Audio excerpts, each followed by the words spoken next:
യുദ്ധഭൂമി മാറുകയാണ്. ഇനി ശത്രുവിനെ നേരിടാൻ ഹെലികോപ്റ്ററുകൾ നേരിട്ട് വെടിയുണ്ടകൾക്ക് മുന്നിലേക്ക് പോകേണ്ടി വരില്ല. ആകാശത്ത് വെച്ച് തന്നെ ശത്രുവിനെ തകർക്കാൻ ഇന്ത്യൻ വ്യോമസേന ഒരു പുതിയ അസ്ത്രം പുറത്തെടുത്തിരിക്കുന്നു.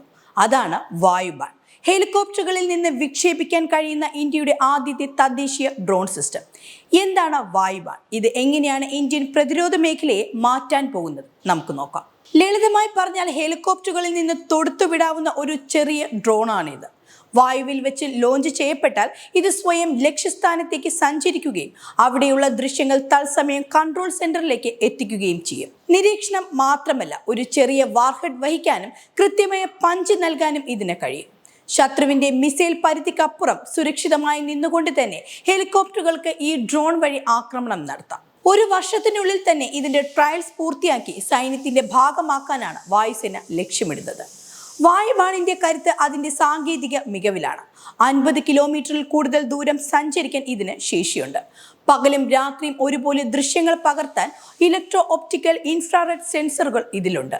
ശത്രുക്കൾ GPS സിഗ്നലുകൾ തടഞ്ഞാലും വായുബാൺ അതിന്റെ പാതയിൽ നിന്ന് മാറില്ല.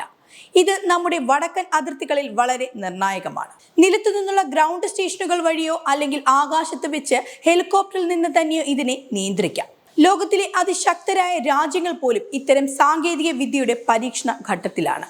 അവരുടെ ഗ്രംലിംഗ് പ്രോഗ്രാം വഴി ട്രാൻസ്പോർട്ട് വിമാനങ്ങളിൽ നിന്ന് ഡ്രോണുകൾ വിക്ഷേപിക്കാൻ ശ്രമിക്കുന്നുണ്ട്. അതുപോലെ അപ്പാച്ചെ ഹെലികോപ്റ്ററുകളിലും ഇത് പരീക്ഷിക്കുന്നു. ബോംബർ വിമാനങ്ങളിൽ നിന്ന് ഡ്രോൺ കൂട്ടങ്ങളെ വിക്ഷേപിക്കാനുള്ള ശ്രമങ്ങൾ അവർ നടത്തുന്നുണ്ടെങ്കിലും യുദ്ധകളത്തിൽ ഇത് എത്രത്തോളം ഫലപ്രദമാണെന്ന് ഇനിയും തെളിയിക്കപ്പെട്ടിട്ടില്ല.